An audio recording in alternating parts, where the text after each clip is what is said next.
You strive for personal excellence, don't you? For integrity, for self-mastery, for a life anchored in profound purpose. You cultivate your mind, discipline your emotions, and dedicate yourself to virtues that elevate you above the common fray. You work to become the man of substance, the pillar of calm in a chaotic world, the individual who lives by an inner code. You believe that by becoming truly great, measured not by fleeting fame or material excess, but by character, wisdom, and an unshakable inner core, you will naturally become irresistible. You imagine your inherent strength, your quiet dignity, your profound self-possession will draw women like a magnet, compelling them to recognize and desire your elevated state. But what if this very striving, this ascent to authentic greatness, paradoxically renders you, in the eyes of most women, unapproachable, unsettling, or even undesirable? What if the qualities that define a truly great man, qualities like unwavering self-sufficiency, indifference to external opinion, and a profound inner calm, are precisely what prompt most women to secretly avoid you? What if, as the venerable Stoic emperor-philosopher Marcus Aurelius would grimly suggest, your very alignment with virtue creates a subtle yet powerful dissonance that repels the majority, leaving you misunderstood in your strength? This is not a cynical attack on women, nor a lament for the lonely virtuous. It is a stark, uncomfortable unveiling of a fundamental human dynamic, illuminated by the wisdom of Stoicism, that profoundly shapes modern relationships. It is an invitation to strip away the comforting illusions of romantic idealism and confront a brutal truth. Until you understand why your greatness might be a barrier to common connection, you will forever remain bewildered by the superficiality of many interactions, perpetually seeking a depth that few are willing to meet. Defining greatness through Aurelius's lens, the sovereign mind. To truly grasp this paradox, we must first establish what greatness means within the framework of Marcus Aurelius's Stoic philosophy. This is not the greatness of popular acclaim, of wealth, or of raw power over others. This is the greatness of character, of inner fortitude, of a soul utterly self-possessed. It is a profound state of self-governance, a mastery over one's own internal landscape that renders him impervious to external whims. For Aurelius, greatness resided in living in absolute alignment with virtue, reason, justice, courage, and temperance. Every thought, action, and choice is judged against what is right and rational, an unyielding commitment to truth, even if unpopular.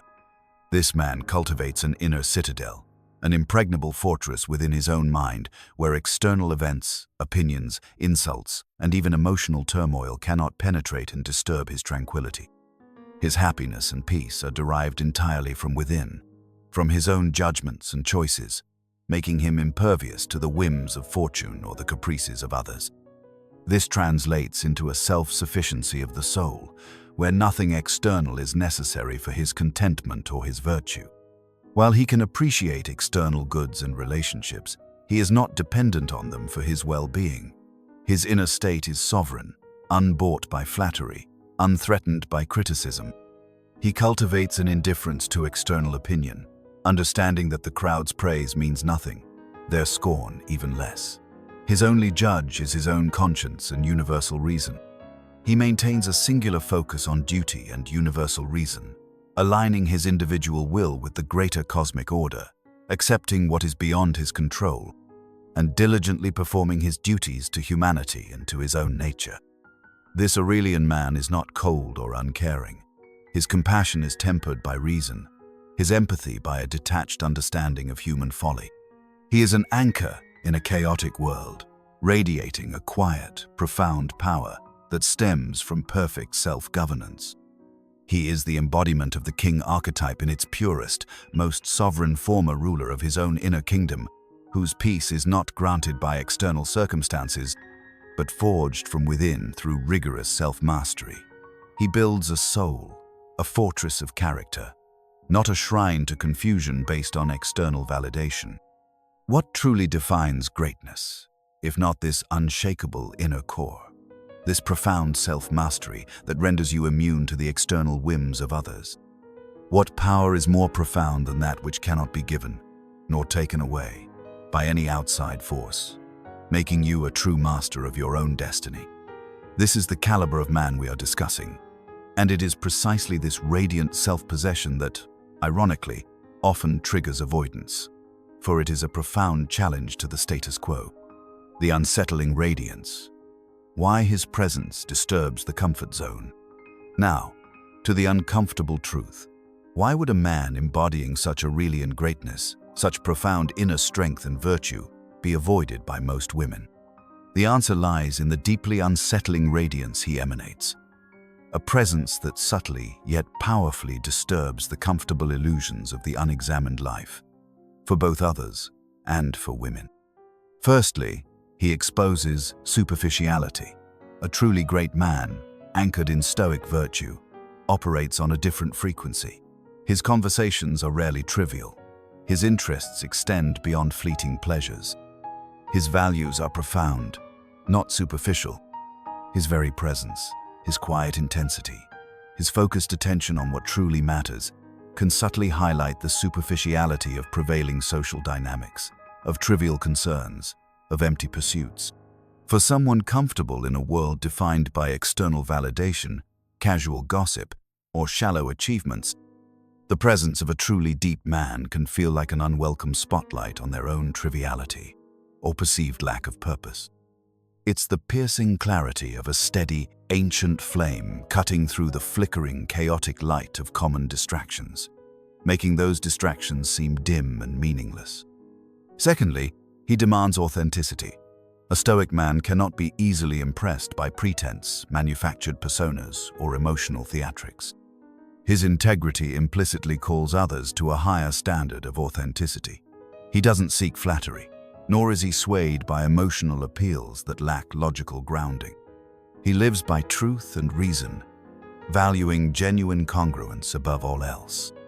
For those who rely on performance, charming facades, or subtle emotional leverage to navigate relationships and gain influence, the Stoic man's unbought integrity is profoundly threatening. He sees through the layers of smoke, discerning truth from illusion with an almost unsettling clarity. This uncompromising vision can be deeply uncomfortable for those who have built their lives on subtle deceptions or unexamined patterns. His lack of neediness means he cannot be easily used as a source of validation, a role many are accustomed to playing with men. Thirdly, and crucially, he cannot be manipulated. This is perhaps the most significant reason for avoidance. A man whose inner citadel is impregnable, whose happiness is self-derived, and who is indifferent to external opinion, is largely immune to the common tools of subtle influence, guilt trips, emotional blackmail, passive aggression, flattery, or even threats of withdrawal. These are the very tools of subtle influence that many individuals, consciously or unconsciously, employ in relationships to assert control or gain advantage. When these tools simply bounce off the Stoic man's unshakable core, he becomes unpredictable, and therefore subtly dangerous to the existing dynamic. His lack of emotional reactivity means he cannot be easily provoked into desired responses, making him less fun or dramatic for those who thrive on emotional intensity or conflict. He is a mountain that cannot be moved, and for many, an immovable object is not desirable because it cannot be bent to their will. What comfortable illusion can survive in the unwavering gaze of a man committed to truth and reason, unaffected by the desires of others? What superficiality can endure the silent judgment of a soul dedicated to virtue, living a life of profound substance? What external leverage can be wielded against a man whose inner peace is entirely self-generated, whose virtue is his only master? His very greatness, therefore, becomes a barrier to common connection, for it exposes the uncomfortable truths others prefer to ignore, forcing them to confront their own limitations, their own dependencies, and their own unexamined lives. This radiance is not inviting to those who prefer the dark. The female condition, revisited. The comfort of predictable imperfection. To truly understand why most women might avoid such a great man, we must consider what the majority, consciously or unconsciously, often prioritize or find comfort in, instead of the demanding presence of Aurelian greatness. It is not a condemnation of their preferences, but an observation of human tendencies to seek ease over challenge, familiarity over the demanding unknown. There is the comfort of familiar weakness. Many women, perhaps unconsciously, find a certain safety and predictability in a man who is more easily influenced, emotionally reactive, or prone to chasing approval. This man, while perhaps lacking the profound strength of a Stoic, offers a familiar dynamic where she feels a sense of control and influence. His need for her validation can make her feel powerful, desired, and central to his emotional well-being. His emotional fluctuations, while at times frustrating, are familiar and navigable. She knows how to elicit a reaction, how to soothe, how to influence his moods or decisions. This dynamic, though perhaps unhealthy in the long term, offers a superficial sense of intimacy and control that the unshakable Stoic man, by his very nature, does not provide. He does not need fixing, nor does he offer easy leverage. Then there is the comfort of shared mediocrity. A man deeply committed to virtue, rigorous self-mastery, and the unyielding pursuit of truth often stands apart. His unwavering focus on duty and reason, his indifference to superficial pursuits, his lack of engagement in drama can make him seem too intense or not fun. Most people, men and women alike, seek relationships where they feel understood, where their habits and worldview are largely mirrored, where they don't constantly feel challenged to ascend to a higher, more demanding standard. The Stoic man, by his very existence and principled living, implicitly calls others to a more rigorous, demanding life of self-examination and responsibility.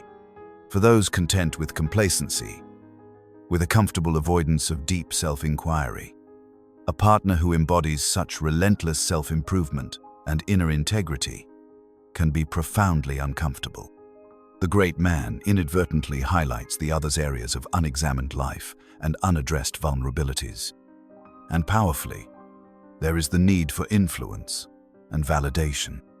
Many individuals, through conditioning and deep-seated psychological needs, derive a significant portion of their self-worth from feeling impactful, from being desired, from knowing they can influence another's emotions or decisions.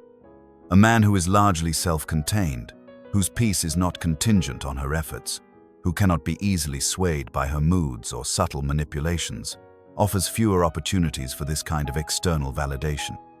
He doesn't need her to fix him, to complete him, to validate him in the same way a less self-actualized man might. While intellectually admirable, this lack of need can feel like a lack of love, a lack of interest, or simply an absence of the familiar dynamic of influence that many are accustomed to in relationships. The wingless creature who constantly seeks her validation is easily influenced. The sovereign man cannot be so easily moved. What comfort can be found in a partner whose inner world is a fortress, whose emotions are mastered, and whose needs are self-contained? What subtle power can be wielded over a man who cannot be swayed by flattery or threatened by withdrawal because his internal peace is already complete? Most women, unconsciously, seek the predictable comfort of emotional reactivity and relational influence, which the great man, by his very nature, does not offer, making him an anomaly, and thus often avoided. The cost of greatness, the path of the few. The path of Stoic greatness, while profoundly rewarding for the individual soul, carries a distinct social cost, particularly in the realm of romantic relationships. It is, by its very nature, the path of the few. A man who embodies Aurelian virtues may find himself facing potential loneliness and misunderstanding. His unwavering commitment to truth and reason, his refusal to engage in superficiality, his lack of neediness, these qualities will naturally filter out many potential connections. He will be deemed too intense, unapproachable, emotionally unavailable, a common misinterpretation of emotional mastery, as his emotions are controlled, not absent, or simply weird by those who operate on a different wavelength, who prioritize convenience or superficial connection.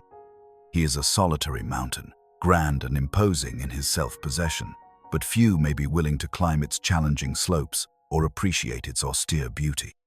He will often be misunderstood in profound ways. His calm will be mistaken for coldness, his self-sufficiency for indifference, his integrity for rigidity, his detachment from external opinion for arrogance or an inability to connect. He will speak a language of virtue and reason that many are unaccustomed to, a language of inner discipline that contrasts sharply with the prevailing emotional chaos, leading to a constant need for explanation or a quiet resignation to being misperceived. This constant misinterpretation can be isolating, forcing him deeper into his inner citadel, not out of misanthropy, but out of a recognition that few speak his tongue. Furthermore, he may face the frustration of seeking genuine depth in a world of shallows. His soul yearns for a partner who can meet him on his intellectual and emotional plane, who appreciates his inner strength, who respects his boundaries, and who is equally committed to self-mastery and truth. Yet, such individuals are exceedingly rare. He may encounter a perpetual parade of partners who are initially drawn to his external success, if he has it, or his quiet confidence, but who ultimately recoil from the profound demands of his inner integrity, his lack of manipulability, and his unwavering pursuit of truth, ultimately leaving him feeling unseen and unfulfilled in his deepest relational longings. He becomes a soldier, seduced by the shimmer of his enemy's blade, believing the promise of easy connection, only to find the true battle is for profound alignment. What solace is there in being a man of profound substance if it means you are often misunderstood, or if the very qualities that define you inadvertently filter out many potential connections, leaving you in a state of quiet solitude? What comfort can be found in a path that, by its very nature, sets you apart from the majority, demanding a higher standard of both yourself and those you engage with? The cost of Aurelian greatness is the potential for profound social differentiation, a path chosen by the few, and therefore often walked in a degree of intentional solitude. The true attraction, the aligned soul, not the easy one. However, the revelation is not one of total despair. While most women might avoid the truly great, Stoic man for the reasons discussed, the truth is that the right woman, or more precisely, the aligned soul, will not only not avoid him, but will be profoundly, undeniably drawn to him. This is where the true, transformative power of Stoic greatness manifests in the realm of love. This rare woman is not seeking comfort and predictable weakness. She is seeking genuine strength, authentic leadership, and profound integrity. She does not fear his self-sufficiency, but respects it, for it signals that he is not a needy burden, but a capable, sovereign partner. His unshakable inner citadel does not intimidate her. It offers a profound sense of psychological safety and a reliable anchor in a tumultuous and uncertain world. She understands that his lack of emotional reactivity is not coldness, but mastery, allowing him to be a calming, steadying force in any crisis, rather than adding to the chaos. She is drawn to his lack of neediness because it implies a man who loves her for who she is, for her authentic self, not for what she can provide him in terms of validation or emotional completion. She respects his boundaries because it shows he respects himself and therefore can respect hers. His unwavering commitment to truth, even when uncomfortable, builds profound, unassailable trust. She sees in his stoic calm not distance, but a profound capacity for steady, unwavering love. A love that is based on conscious choice and reason, not fleeting emotion or external whims. This connection is not born of convenience or a shared mediocrity. It is forged in the crucible of mutual respect, shared purpose, and a reciprocal commitment to growth and authenticity. This is the union of two sovereign beings, two inner citadels, finding common ground, two distinct lights shining brighter together, rather than one merging into the other or one dominating the other. It is a rarer, deeper, and ultimately far more fulfilling love, precisely because it is built on the challenging truth of self-mastery, on genuine character, not the comfortable illusion of external dependency or superficial appeal. It is a love that values the unbought soul. What greater love can exist than one built on profound respect for each other's sovereignty, on a shared commitment to truth and virtue, on an unshakable inner peace that can weather any storm, internal or external. What more profound attraction can there be than for a soul that is truly self-mastered and free, radiating integrity and purpose? The great man may filter out the many who seek ease or superficiality, but he inevitably attracts the few who are truly capable of meeting him on his elevated path, forging a connection of true depth and enduring power. Embracing the Aurelian path, the courage to be the exception. So, how does a man embrace this Aurelian path, understanding that it might lead to being avoided by most, but profoundly cherished by the few? It demands immense courage, unrelenting self-discipline, and a fierce commitment to living by an inner code that transcends common desires. It begins with unflinching self-examination and the building of your inner citadel. Dedicate yourself to understanding your own mind, controlling your reactions, and deriving your peace from within. Practice daily Stoic exercises. Journal your judgments. Reflect on what is in your control. Embrace discomfort and adversity as opportunities for growth. This rigorous internal work is the foundational act of building your unshakable presence and the impenetrable walls of your inner fortress. Next, cultivate radical self-sufficiency in your values and happiness. Do not make your happiness or sense of worth contingent on external validation, particularly from women. Define your purpose, your passions, your pursuits, independent of whether they are popular or attract others. When you emanate completeness from within, you attract partnership based on shared abundance, not dependency or need. Embrace indifference to external opinion and the practice of truth-telling. Speak your truth, set your boundaries, and live by your principles, even if it leads to disapproval or conflict. Understand that genuine respect is earned by integrity and authenticity, not by people-pleasing. Let the opinions of others pass over you like the wind. They cannot touch your inner citadel or your peace. Finally, practice virtue as your highest aim. Make reason, justice, courage, and temperance the guiding principles of your life. Let your actions be a testament to your character, not a performance for others. This virtuous life, lived with unwavering integrity and purposeful action, is the ultimate expression of Aurelian greatness, and it is this profound authenticity that, though perhaps avoided by many, will resonate deeply with the rare soul capable of truly appreciating it. The path to becoming a truly great man, one who embodies Aurelian principles, is not easy. It demands a willingness to accept potential isolation, to endure misunderstanding, and to cultivate the courage to live by a higher standard that few others uphold. Most men will choose the path of least resistance, chasing superficial approval, conforming to external expectations, and remaining content in a shared mediocrity.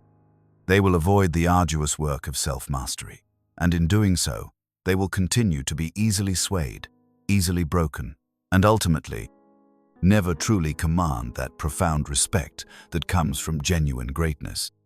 But a select few will hear the call.